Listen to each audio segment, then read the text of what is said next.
My guest today is Eyal Booker. Eyal was a contestant on season 4 of the hit show Love Island and has since gone on to other television appearances, as well as working as a fitness coach, model, and RSPCA ambassador. Another fun fact, we also went to school together. Eyal, how are you doing? Yes, we did indeed. I'm very good. How are you? Good to see you again. I'm good, thank you. It's good to see you again. Yeah. So let's go back to last year. Let's go back to November. Mm-hmm. So as you know, in November, on the first night of Hanukkah, there was an anti-Semitic attack on a bus of Jewish teenagers celebrating the festival of Hanukkah, where some men began hitting the bus with their hands and then their shoes, spitting on it, trying to break the windows, performing Nazi salutes, shouting anti-Semitic insults, really just a horrible situation. Yeah. You saw this and you took to Instagram to talk about this, the Oxford Street attack, and to discuss some of your own experiences of anti-Semitism. I want to know, what was your reaction when you heard about the attack, and why did you feel it was important to let people know that you had also experienced anti-Semitism?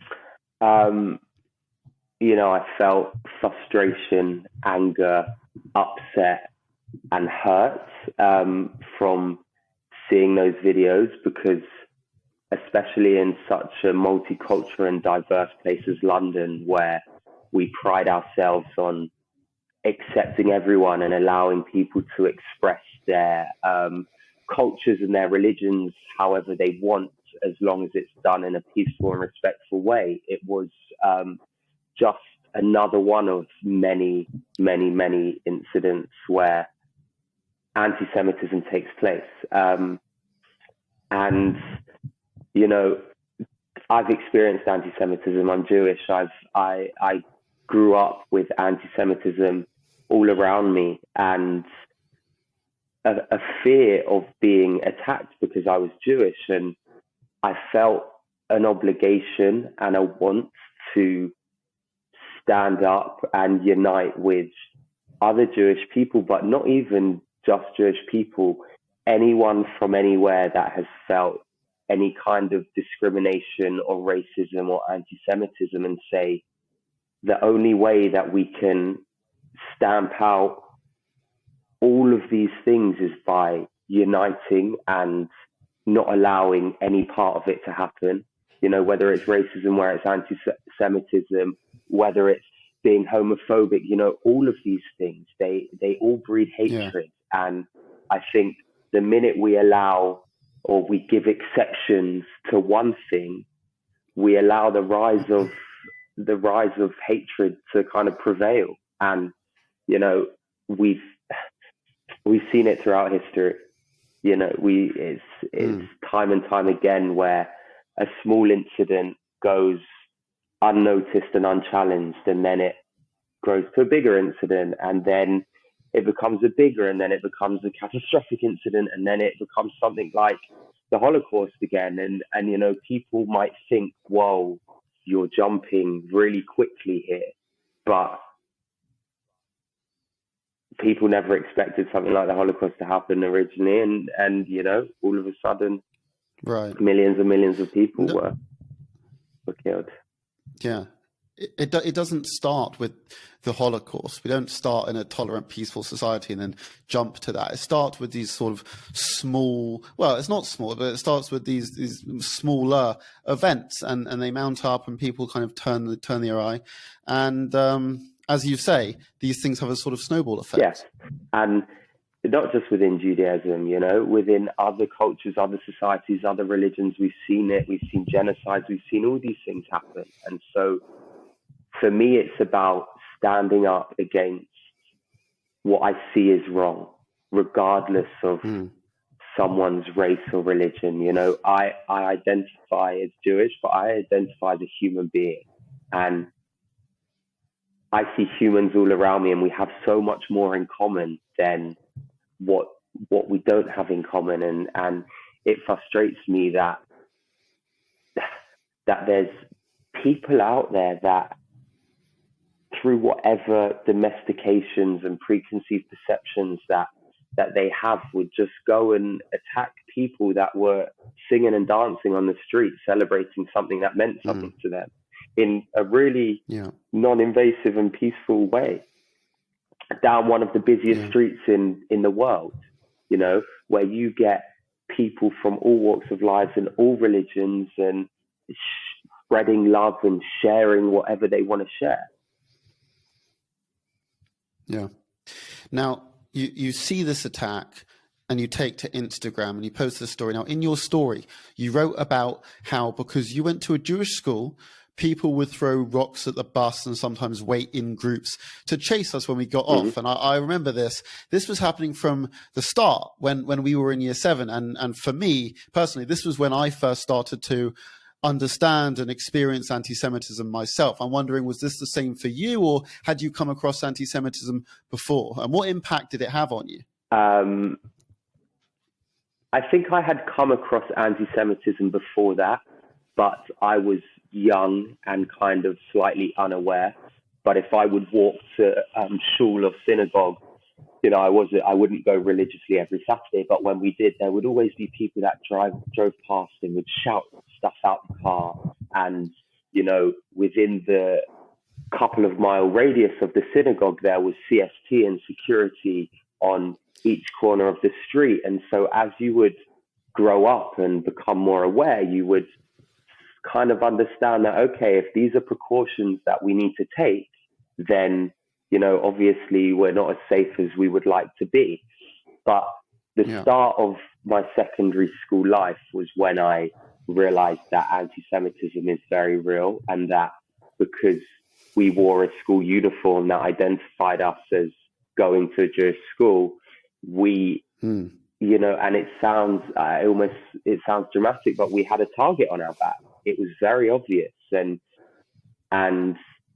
there were other kids from other schools that didn't like that we were Jewish, didn't like that we went to a Jewish school, and would try and intimidate us, would, as you said, throw rocks and stones at our school bus. They would wait for, you know, us as we got off the bus, because we would get off in small groups and intimidate us and chase us home. And that's when it got quite real, because I can vividly remember, you know, running up that hill like my life depended on it, because I didn't know who was behind me or what was coming for me.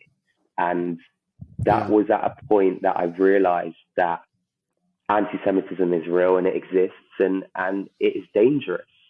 And it took me a long time to understand and process that not everyone hates Jewish people.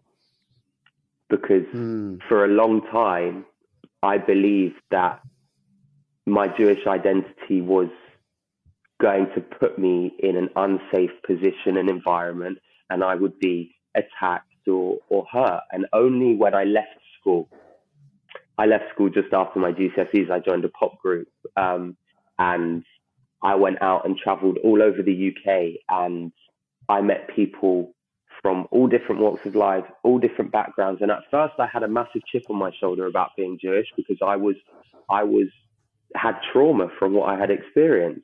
And slowly but surely I realized that, okay, not everyone wants to attack me and hates me, and that my experiences sadly were, and what I hope to still be true, was a small minority of people that have these warped opinions and aren't a key part of society, that just want to create fear into other people's lives. I don't think they knew why they were chasing us, really. I think it was just, you know, I think obviously they knew we were Jewish and they were chasing us because of that. But if you ask them why, they wouldn't be able to say, oh, because they've done this or that. It was just part of what they thought was right in some crazy way. Yeah, I you know, we got to remember, these were also children. These weren't adults chasing us. These were also 11, 12, 13-year-old kids chasing us of that age. I can only assume this is a learned behavior that they would have gathered from, you know, people older than them or media they would have consumed. But nonetheless, it's really terrifying when you're being chased and you don't really know why you're being chased. And someone has to explain to you it's because you're Jewish and there are these, incorrect stereotypes about Jewish people. For sure. It wasn't our school uniform was what it was like any other school uniform, but all school uniforms are different colors. I'm Jewish. I'm not a religious person. You wouldn't noticeably see that I'm Jewish unless you either asked my name and my background, or you knew that I went to a Jewish school. And so for me, it was such a weird contrast, because when I was out of school uniform, I was just like everyone else. And then all of a sudden I was in school uniform, and I felt like I had this target on my back and I had to be scared. And, our school was fortified. It was, I think back to that. There was security everywhere. We had 2, 3, 4 sets of gates. We had fences that were super high. We had automatic doors that would lock. It was, and you have to ask yourself, there's precaution, and then there's the question of reality, that if we didn't need that, then we wouldn't have it.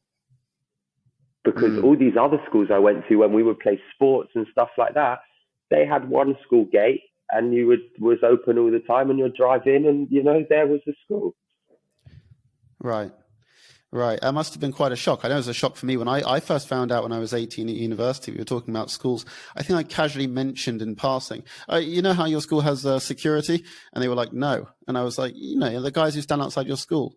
And I had to explain to them. And then that's sort of when I realized that, not all schools have this. In fact, very few do. I'm sure you remember it too. Our school bus would get searched before entering. Yes. A security guard would come on. They would walk down the aisles. They would make sure that there was only school children, that nothing suspicious was going on. And that was normal to us. But that's not normal behavior in a first world Western country. No. And so they're realities that we accepted and only learned later in life, that actually not everyone experiences that and goes through that. And don't get me wrong, I had a good upbringing. My family loved me. I had a good education, thankfully. It was a public school, but it was all good. Things could have been a lot worse. But in our reality, it was intense at points. It was very intense, and all of those things, they don't necessarily negate the fact that you're still essentially a kid becoming a teenager, and your experience of education is a humongous man stepping onto your school bus to see if anyone's there to hurt you. That's in the morning. That's like before you even get to school. That's the start of your day. It's very intense. Yeah. You now you also wrote in this Instagram story that time and time again, Jewish people get attacked, and it feels like people stand by without saying anything. You added, "It blows my mind. We live in a world where anti-Semitism only seems to be getting worse." I thought that was an interesting point. Why do you feel anti-Semitism is getting worse? And do you think that the average person who may know very little about anti-Semitism or even Jewish people, what can they do to help? I think anti-Semitism is getting worse because we have the stats to see that it's on the rise across Europe alone. Truthfully, statistics don't lie, and the amount of reports of anti-Semitism and things like that have been going up. Also, the world is at our fingertips on our devices, and so we see more videos. It becomes a lot more real because everyone's videoing everything, and you've got to ask yourself a question.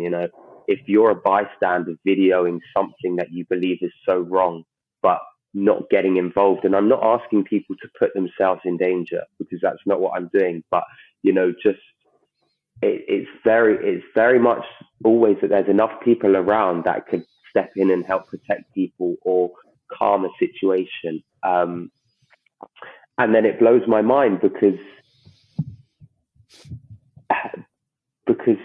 I'm shocked that we still live in a world where hatred is fueled by more hatred, and that,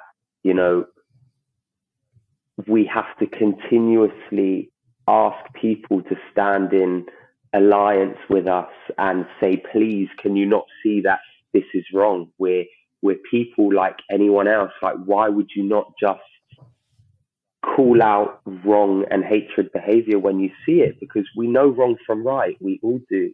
We're humans. We have morals. We have values. We can see when somebody is feeling uncomfortable, when there is aggressive body language or behavior towards them. We can see when there is someone vulnerable on their own or in a small group of young kids or girls or women that are being attacked, and to me, it makes me feel sick that people would stand by and let that happen, because they think for some unknown reason that we're bad people or we've done something wrong because we were born into a religion and a society and we decided to grow up in that way. Like, religion doesn't define anyone. And I will always say that I believe the core foundations of all religions stem from the same beliefs and core foundations, which is just about love and unity and community. And anything apart from that is, freedom of interpretation and free will to understand it and dissect it the way that you believe. But if religion does anything more than bring people together than pull us apart, then that's not what religion was built on. Let's get to your background now. You grew up just outside of London, and now you live in Los Angeles. Do you live there, or do you split your time between Los Angeles? I split my time between the two. You split your time. So as a newcomer to LA, have you noticed any differences compared to London, if there are any? Have you noticed how people express their Jewish identity and how anti-Semitism is viewed differently at all? Yeah, to be honest. And it's weird because I never expected it, but people are less scared to be Jewish here. They don't hide it. In the UK, it would be something that, to an extent, I would hide. It wouldn't be a topic of conversation. It wouldn't be something I would discuss. It wouldn't be a bit of information that I would give to somebody. I wouldn't withhold it, but it just, unless it comes up and is asked, then it's not a topic. Whereas here, people are just more secure in their religion and proud to be of that religion and willing to talk about it. An interesting example, when it was Hanukkah, there was a Hanukkah parade throughout the heart of LA that was like nothing I had ever seen before. It was just giant Hanukkahs and people throwing out sweets and candy and limousines and music blaring and, people on the streets like cheering. Every corner you went to here, there was a Hanukkah and a Christmas tree, next to each other. And just a real sense of camaraderie. Like, it's like, okay, you're Jewish, how lovely. You're Christian, how lovely. You're Muslim, how lovely.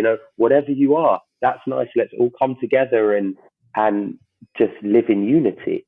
Don't get me wrong, it's not perfect here. There's anti-Semitism, there's racism, there's homophobia, there's all these, there's attacks of every kind. But people feel, to me, like there's more unity and less hatred. Or a less undertone of hatred. I think in the UK we're quite passive aggressive until we see those attacks. So there's this undertone that nobody really speaks of, but it's like, the whispers and the murmurs.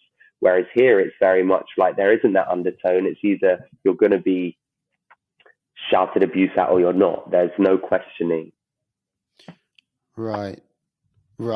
Well, look, it's very clear that you are proud to be Jewish, and you have spoken about it publicly before. You've also said about 5 minutes ago that you're not particularly religious. And I'm wondering, what does your Jewish identity look like to you? What does it mean to you to be Jewish, is what I'm asking. For me, it's about my morals, my family values, and just the values that I have built the foundations of my life upon. I think the sense of community that there is within Judaism, the sense of charity and home and family is incredibly poignant and strong in my life. And I owe that to Judaism, and the foundations that I've been brought up on. I also appreciate our history and how people, millions of people throughout hundreds of years, have sacrificed so much in order for you and I to be able to sit here and have these open conversations, to be able to have had the choice to go to a Jewish school.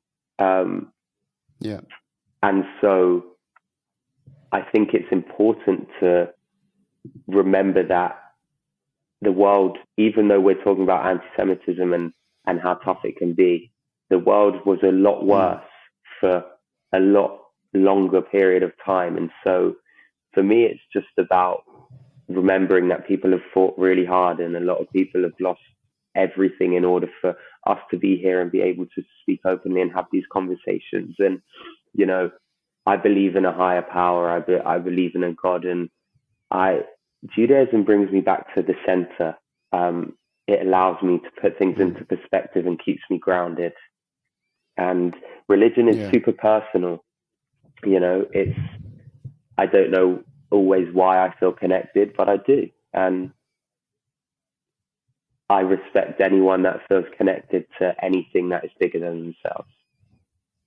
Sometimes it feels as though in the UK, even though there are Jewish entertainers and people in showbiz in the media industry, it feels like sometimes there aren't that many young media personalities coming out and saying, I'm proud to be Jewish and here's what our culture looks like. But you do. And I'm wondering, why do you think that might be? And why do you feel unafraid to speak about your Jewish identity, despite acknowledging that anti-Semitism is a danger? I think people are scared. I'm not afraid to speak about it, but sometimes you have to fight against that fear and stand up for what you believe in. You know, whenever I post anything about being Jewish or standing up for an attack that I believe was wrong, I get an insane amount of anti-Semitic hate, comments and vicious messages. And I think it's a scary place. You know, I am not the voice of the Jewish people. Let me just say that clearly. I'm just another Jewish person. I didn't do what I did to become the voice of the Jewish people, but part of that community means that, you know, when I have a platform and when I believe something is wrong, because if I don't know the full story or I don't have all the information, I'm not going to comment. And I've had Jewish people come at me and have a go at me for that. Where are you? Why aren't you standing with us? All of this stuff. Because today, this isn't my battle. You know, I don't fully know what's going on. So therefore, I'm not going to give an opinion that isn't valid, because I know how wrong that can be, because we've seen people do it time and time again. But when I see something that goes against my core values and my morals and the things that I know and I believe in, and I see something that I have experienced firsthand, then I will say how I feel, because nobody can tell me that I'm wrong, because I've been in that position and I know what it's like. And so I think there are Jewish people in entertainment, in media, but I think they're scared of the repercussions that standing up for Jewish people, and I think they're scared of what the repercussions will be on their career. You just mentioned that you receive anti-Semitic comments online, and you know, you said before that you, as a kid, you went to a Jewish school and you know, you were chased by other school kids.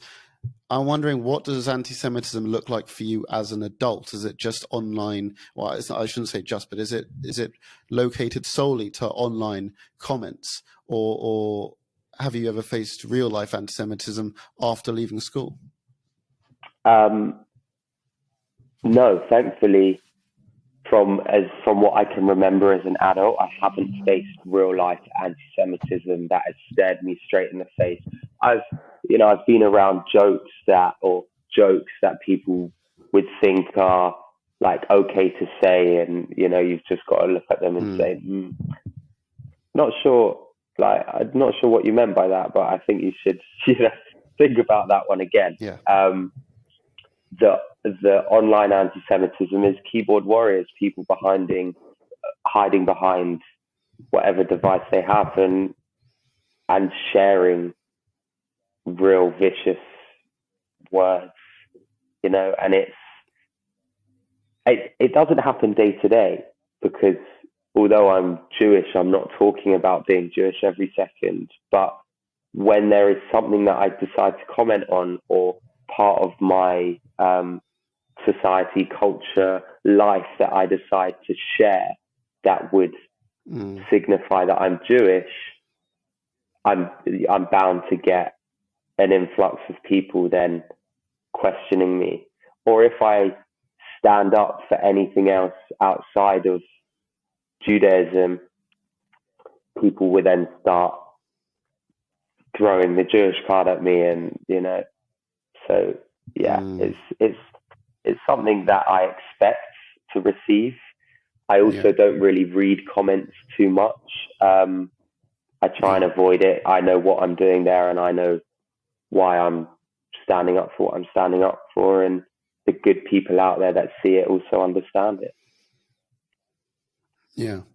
You have a very big platform on Instagram. Do you think you're speaking out about anti-Semitism and, in addition, wider issues has an impact?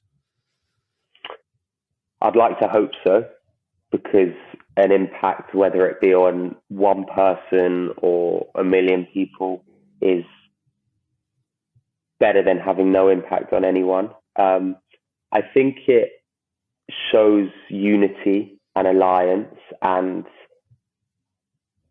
truthfully, I do it so that people who have never experienced anti-Semitism, and probably non-Jewish people, can hopefully see what's going on and think twice before either spreading anti-Semitism that they don't even realize is anti-Semitism, or just stepping up and saying, you know what, regardless of any religion or race, I see that, and that's wrong, and therefore I stand with you, because wrong is wrong and right is right. Now, I saw this video on YouTube. In 2020, you made this video for the BBC in which you spoke about celebrating the festival of Pesach, or Passover, as it's also known, under lockdown. How did this video come about, and what made you want to share your experience of celebrating Pesach? The BBC were looking for Jewish figures within the public eye to create a video on Pesach, and it's something that we've always kind of stuck to as a family-ish, and I thought, why not? Like, this is part of my culture, it's part of my background, it's what I learned about at school. A light-hearted video is only going to normalize it to people as opposed to make it seem more than it is. So it was just a very normal at-home video, just talking about what Pesach is really, and how it works. And I think it's about normalizing everything. We're no different to anyone else. This is my key point of trying to get across, and why I said at the beginning, we're all humans before we are anything else, because we all have so much more in common than we choose to realize.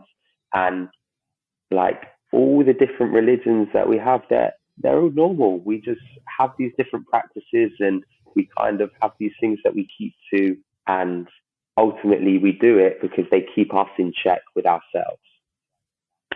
And if that's what it takes to keep you on a good path, then do your thing.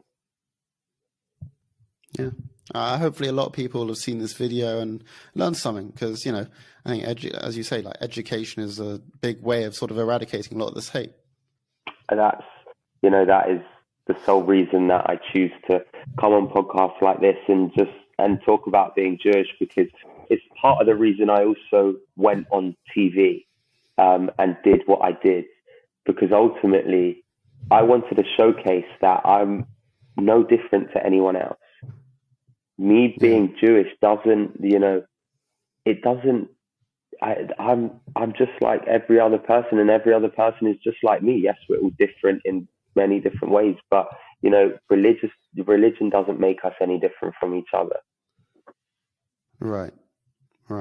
Now let's get to TV and talk about what you did and why you did it. So your big break came on Love Island, which is the sort of show that has a huge following, but some people also have no idea what it is, and even if they hear about it, they just won't know. Could you explain to the listeners who may not know, what is Love Island and what made you want to appear on it? What is Love Island? In a nutshell, Love Island is a dating show where originally 5 girls and 6 guys go into a villa. They all couple up with each other. They start in some ways a relationship, and then you end up chopping and changing and falling in love and out of love, and there's other people that come in, and it's all a very drama-filled couple of months. Nonetheless, a very fun experience, and shown on national TV all over the country, and everyone knows your business, basically. Why did I go on Love Island? I was a model. I was traveling around the world modeling. I was approached about auditioning for this show a few years in a row, and all my friends around me would always say, "Oh, yeah, you should go on Love Island. You should go on Love Island." And I was always like, "Oh, I don't know." But then they approached me again about auditioning, and I thought, you know what? I'm going to audition. If I get it, it's meant to be. I'll go on it. If I don't, then I'll continue doing what I do. Auditioned for it, and months later, got the phone call to be like, "We want you to go on the show." And all of a sudden, my heart sunk. I think I was kind of hoping I'd never get the call up, kind of hoping I would. And then went on the show, and I was single. I was interested in finding love. I was also just interested in being me, having an amazing life experience, and showing the world who I was. So there I went. What does that audition process look like for Love Island? It was just a lot of back and forth of originally sitting in a room with loads and loads of other guys and filling out forms, and then going in to meet producers, and them asking you random questions, and you just got to talk about things, and then meeting the next level of producers and the next level and the next level, and just as you would go through these stages, the room that was once filled with guys would just get like a few less and a few less over months almost, until you're sat there and you're like, okay, there's not that many of us here anymore. And then from there, it was about a month wait until I just remember getting like a FaceTime from the execs saying like, "Oh, yeah, we want you on the show, but you can't tell anyone because it's super secret, and you've got a month to get your together and pack your things, and off you go." So since Love Island, you've gone on to do a bunch of things. Your latest thing, you've gone on to create your own online fitness coaching platform called Empower. And on your website, you say, "My mission is to inspire people to become the best version of themselves, physically and mentally." How did this come about, and why is fitness and mental health so important to you? Fitness has been the most consistent thing in my life for as long as I can remember. My passion for it, my love for it, it keeps me grounded, centered, level-headed, and just feeling good. And I think it's an amazing tool that filters into a lot of other aspects of our lives when we allow it to. And so through fitness, I've been able to be consistent and motivated and passionate in a lot of other areas of my life. And I realized that actually that came quite easy to me. And I would always get people messaging me, what's your workout routine? What do you eat? How much do you weigh? How do I do this? How do I do that? And it was at the start of the first lockdown where people didn't know what to do because gyms were closed and, nothing was, the world had stopped. And I wanted to help people find strength within themselves through fitness. And so then the birth of Empower was launched, and Empower is my little passion project. I've got other projects happening around TV, around documentaries and modeling and stuff like that. But Empower is my little baby that I just get to give back to people and help them achieve the things that they want. So what does that look like when someone signs up for Empower? What do they do? What do they get? So they would sign up, then they fill out a whole questionnaire, which is breaking down all these intricate questions about their lifestyle, what they want to achieve. Then they download an app and get uploaded onto my system. Then I start communicating them. There's like a chat messenger service where I send voice notes and videos. And then I start to create a nutrition plan and a workout plan for them for each month.